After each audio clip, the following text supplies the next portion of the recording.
The Insanity Begins. Undeniable Sergei Kelley 2020 launch episode. It is so good to be back. It's going to be a great year ahead. Last year was a fantastic year of reporting, and we're looking forward to another one. So stay tuned. This is the launch episode. We're happy to get started.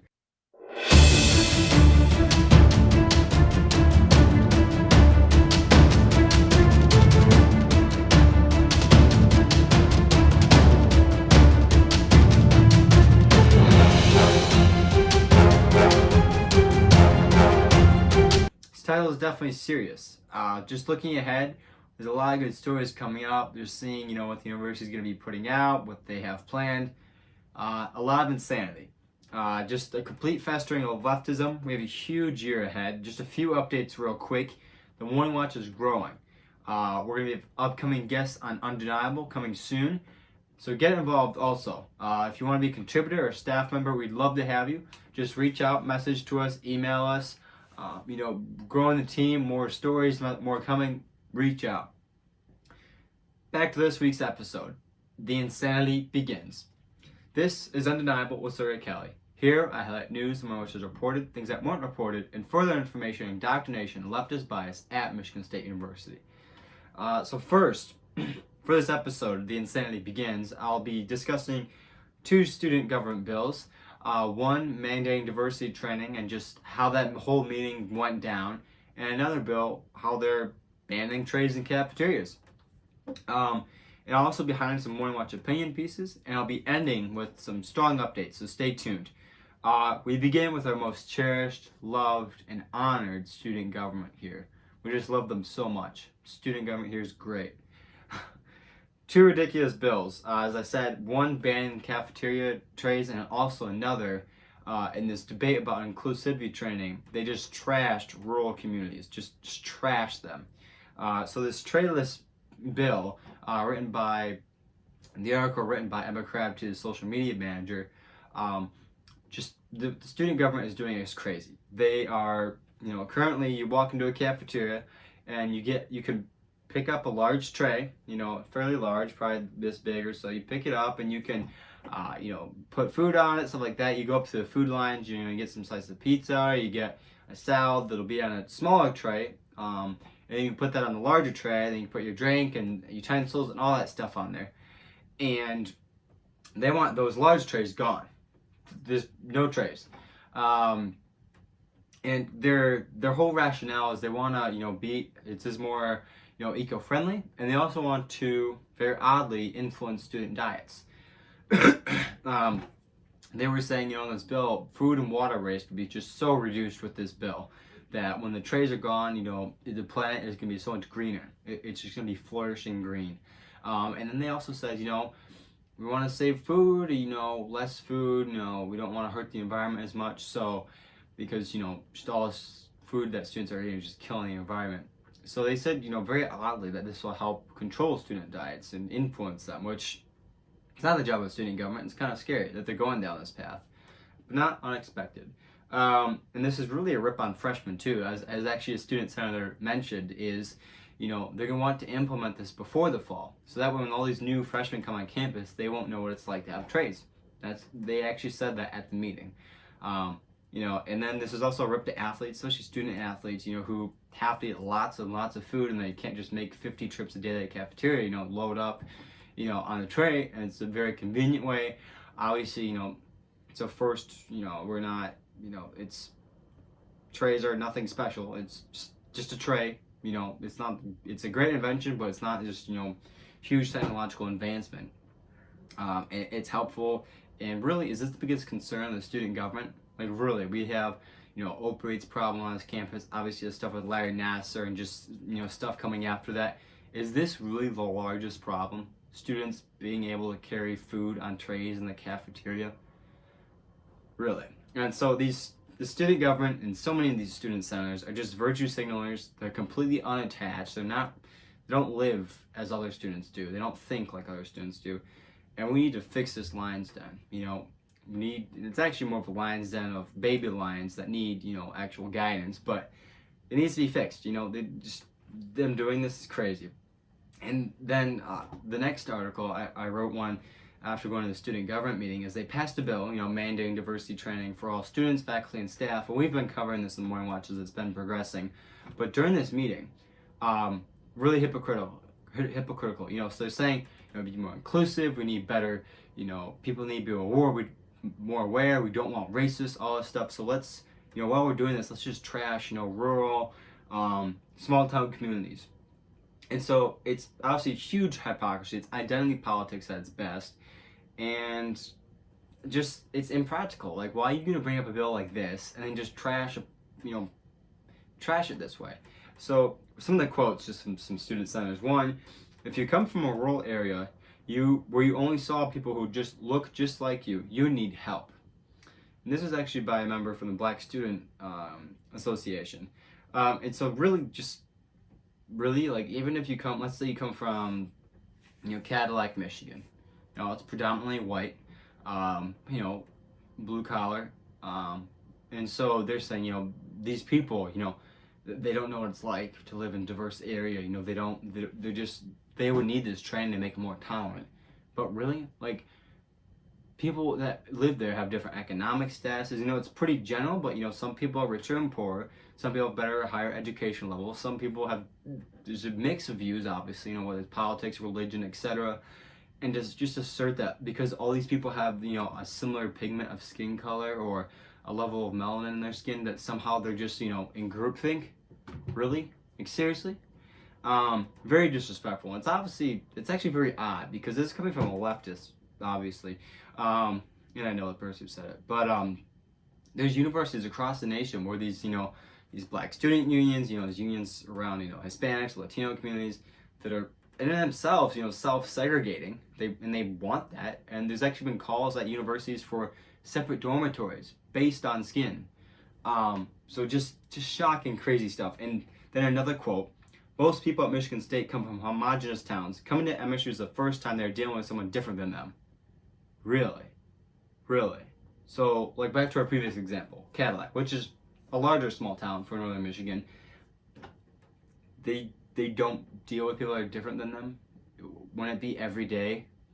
Whether it's a family member, whether it's anyone besides themselves, they're different. Because the fact is, you are not defined by what you look like.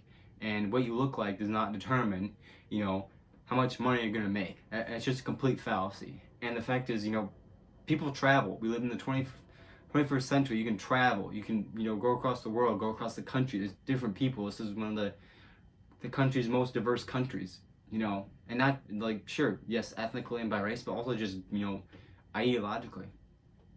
And so just that assertion is crazy. It's just crazy.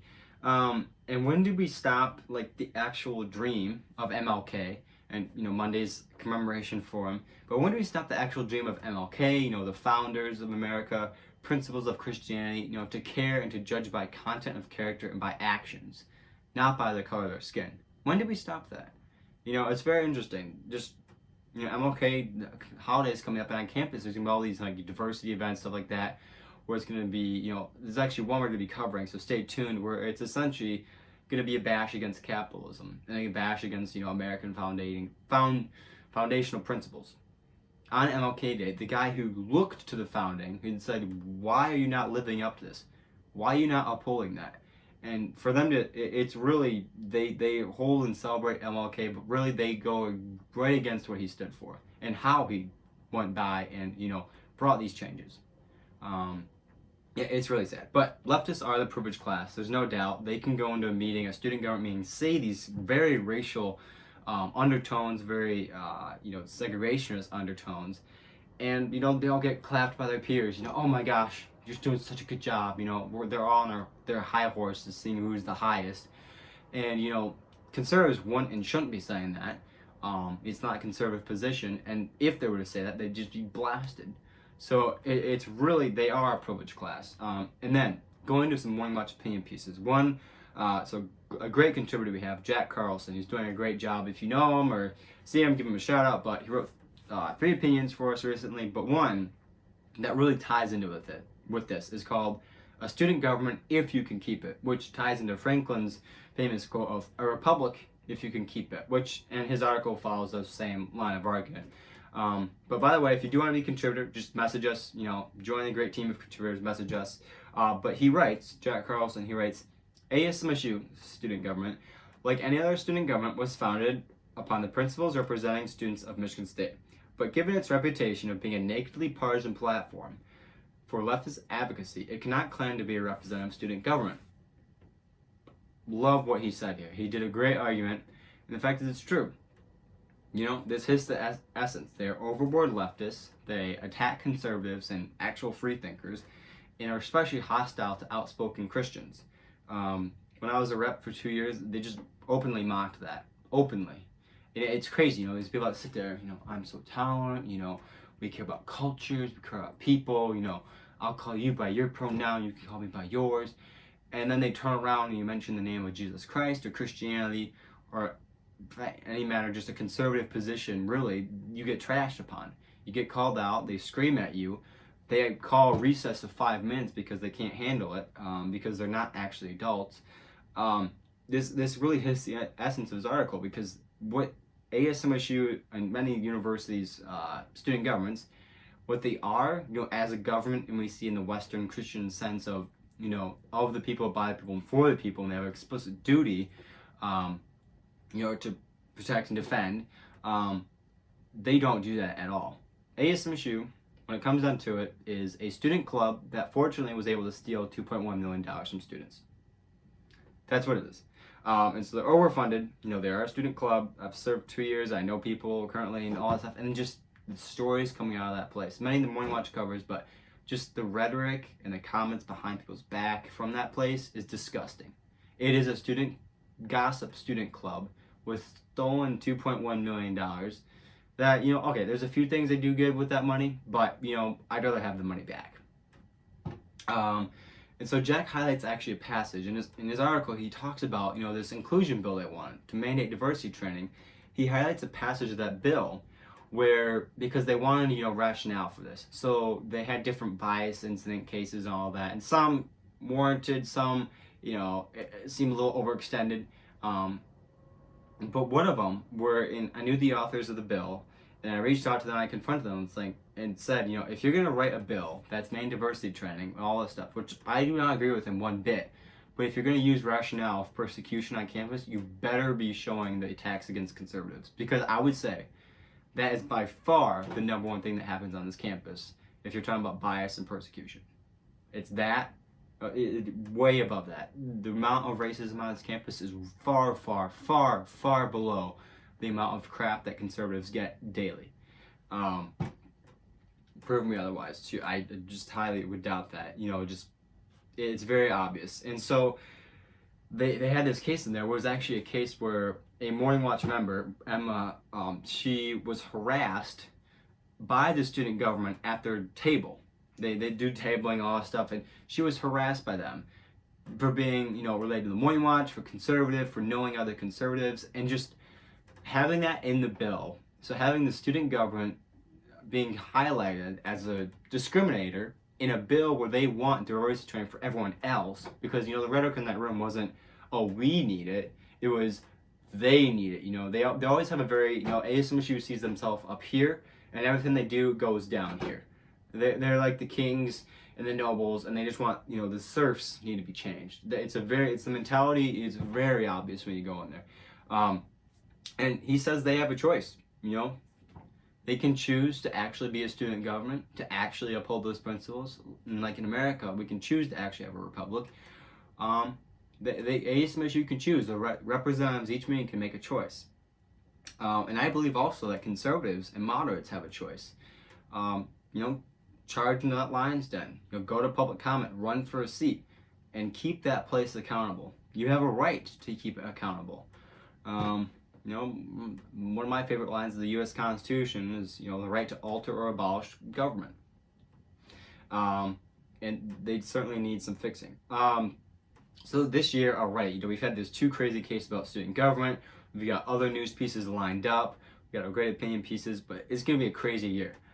Just the amount of content that I see on the article roster coming up, with events that we see coming up at MSU, some story ideas we've got going currently that are coming out this week, so stay tuned.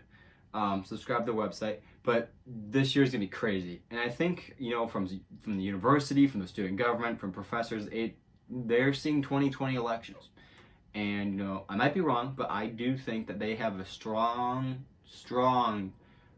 pulse to, hey, we want to make sure that 2020 does not go the way that it's expected to. They do want to influence that. They did in 2016, and they will do it again. And the Morning Watch will be ready to unapologetically expose leftist bias objectively. We will be there. From one end of campus to the other end, we will be there exposing it. And I've got a huge announcement. I'm confirming right now having Brandon Stratka, the founder of the Walkaway Movement, on Undeniable Sergei Kelley. That will be coming up in the next week or 2 weeks, so stay tuned. He will definitely be able to give more insight on how 2020 elections is going to affect liberals and Democrats on campus. What are they going to do? Be great insight. Stay tuned. I'm excited for it. We've also I'm going to be inviting other guests on this show to just get other perspectives, hear what they have to say, because 2020 is a huge year. And I also want to point back to the student government point about getting in there. On a personal capacity, I would be happy to help anyone get into student government. We've got an effort right now to really push it and get conservatives, even moderates, just in there to keep this place accountable. And that's personal capacity apart from Morning Watch. But again, it's going to be a great year for stories, for content. We wish it wasn't so, but it is. They're really going to be harping on students because 2020 is coming up. So stay tuned. This has been Sergei Kelley with Undeniable on The Morning Watch. Subscribe to the website. Just go to the website, www.themorningwatchmsu.com. Go there. There should be a box that pops up when you go there first, or be at the bottom or top right. Both locations. Subscribe to get our content straight to you when we post it. A great way to stay updated because we got several great stories coming up. And also follow us on Facebook, Twitter, and Instagram to stay up to date on the latest leftist bias at Michigan State University.